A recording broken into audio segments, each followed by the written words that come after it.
আসসালামু আলাইকুম, আমি সাব্বির। আজকে আমাদের গন্তব্য হচ্ছে মেলখুম। তো আসলে এই মেলখুমকে ঘিরে রয়েছে অনেক ধরনের জল্পনা কল্পনা। তো চলেন আজকে এইসব জল্পনা কল্পনাকে এক সাইডে রেখে ঘুরে আসি মেলখুম থেকে। এবং আজকে শুধু আমরা সেখানে ঘুরবই না, আমাদের প্ল্যান হচ্ছে আমরা সেখানে যাব, সেখানের সবকিছু এক্সপ্লোর করব এবং সেখানে গিয়ে সেখানে রান্না বান্না করব, খাওয়া দাওয়া করব এবং বাকিটা আপনাদের সাথে শেয়ার করব।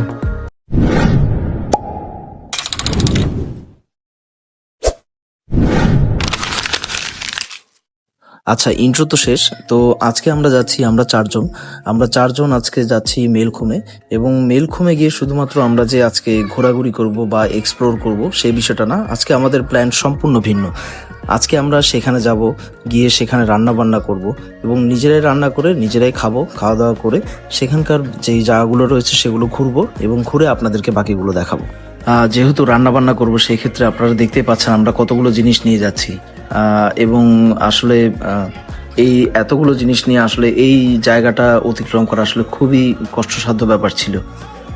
তারপরেও আমরা যাচ্ছি এত কষ্ট করে, কেননা হচ্ছে আমাদের অনেক দিনের প্ল্যান ছিল আমরা মেলখুমে গিয়ে রান্না বান্না করব, বিরিয়ানি রান্না করব, রান্না করে খাবো এবং সেই জায়গাগুলো ঘুরে দেখব।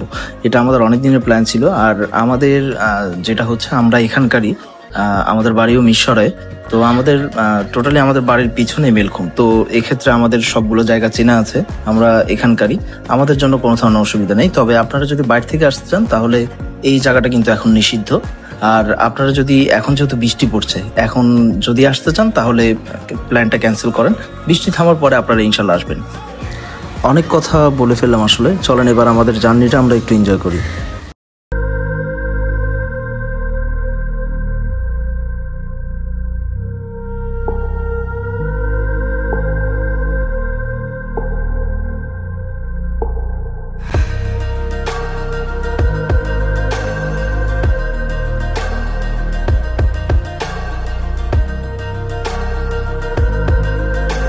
তো দেখতে দেখতে আমরা চলে আসলাম একদম মেলখুমের যে প্রবেশদ্বার রয়েছে, প্রবেশদ্বারে। এটাই হচ্ছে আসলে মেলখুমের প্রবেশ পথ, এখান থেকেই মেলখুমের শুরু। তো আমাদের প্ল্যান যেহেতু আমরা রান্না করব, তো আমরা এখানে একটা সুন্দর একটা জায়গা দেখব, সেখানে আমরা আমাদের সবকিছু রেডি করব এবং সেখানে আমরা রান্না করব। এবং যেহেতু বৃষ্টি পড়ছে তো সেই কারণে সব জায়গায় ছোটখাটো এই ধরনের ঝর্ণার মতো দেখতে পাবেন এবং এগুলোকে আজকে আমরা পানি হিসেবে ব্যবহার করব, খাবার পানি হিসেবে ব্যবহার করব। তো আমাদের সবকিছু রাখার পরে আমরা এখন একটা জায়গা পেয়ে গেছি যেখানে আমরা আপাতত চুলা বানাবো। আমাদের প্রথম কাজ হচ্ছে আমরা চুলা বানাবো। তো আমরা সেখানে চুলা বানানো শুরু করে দিলাম। তো চুলার পাশাপাশি আসলে আমাদের কিছু লাকড়ি প্রয়োজন। তো আমরা দুইজন চলে যাই পাহাড়ের দিকে এবং সেখান থেকে কিছু লাকড়ি সংগ্রহ করে নিয়ে আসি। এবং আমরা যেহেতু বৃষ্টির সময় এসেছি, তো যে কোনো সময় বৃষ্টি হতে পারে, তো আমাদের পূর্ব প্রস্তুতি নিয়ে রাখতে হবে। তো আমরা সেই কারণে একটি ছোট ছাউনি বানানোর জন্য কিছু কলাপাতা জড়ো করি এবং আমরা ছোট একটা ছাউনি বানানোর পরিকল্পনা করি আর কি। এবং সাথেও আমাদের চুলার কাজ চলতে থাকে। আমাদের আসলে অনেক লাকড়ি প্রয়োজন, তো আমরা লাকড়ি কিছু সংগ্রহ করি এবং এরপরে আমরা চুলায় আগুন দিয়ে দিই এবং আগুন দেওয়ার পরপরেই দেখি হুট করে বৃষ্টি চলে আসে। তো এই জন্যই আমরা আমাদের ছাউনির কাজে হাত দিই এবং আমরা ছাউনি বানানো শুরু করে দেই।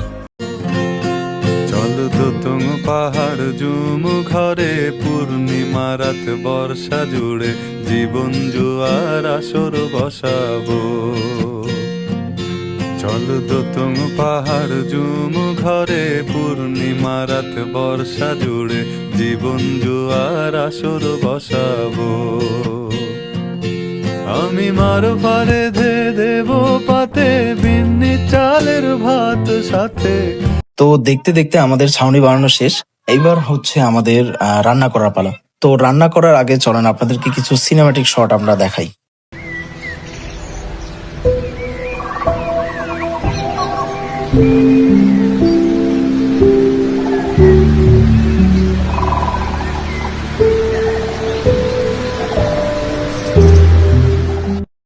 তো আমরা আমাদের রান্নার কাজ শুরু করে দিই। আমাদের রান্নার কাজ পুরোদমে আমাদের রান্নার কাজ চলতে থাকে এবং এই যে ঝর্ণার পানি থেকে আমরা আমাদের খাবার পানি সংগ্রহ করতে থাকি। যেহেতু আমাদের খাবার পানি শেষ হয়ে গিয়েছিল, তো আমরা এই ঝর্ণার পানি থেকেই খাবার পানি সংগ্রহ করি। তো দেখতে দেখতে আসলে আমাদের খাবারও রেডি, তো আমরা খাওয়ার জন্য প্রস্তুতি নিতে থাকি। তো আমরা খাওয়া দাওয়া শুরু করার আগে একটা ছোট্ট অংশ আমরা একটু এক সাইডে রেখে দিই, এটা ভোগ হিসেবে আমরা রেখে দিই, কেননা অনেকে বলবেন যে এটা হয়তো অন্ধবিশ্বাস বা এটা ঠিক না।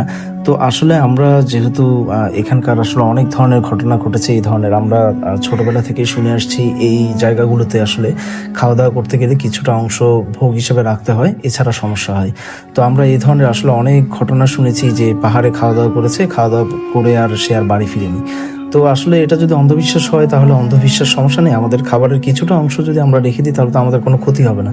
তো সেই কারণে আমরা কিছুটা অংশ আমরা এক সাইডে রেখে দিই এবং বিসমিল্লাহ বলে খাওয়া দাওয়া শুরু করি। তো আমাদের খাওয়া দাওয়া শেষ, আমরা এই জায়গাটা এক্সপ্লোর করার জন্য বের হয়ে পড়ি এবং একটা লাইন আসলে সবসময় আমার মাথায় ঘুরে। এই লাইনটা হচ্ছে এমন যে আপনি যদি একবার প্রকৃতির প্রেমে পড়ে যান তাহলে সেই জায়গা থেকে আপনি আর সহজে ফিরতে পারবেন না। আসলে কথাটা কিন্তু সত্যি, এবং কেন সত্যি এই বিষয়টা আমি আপনাদেরকে দেখাচ্ছি।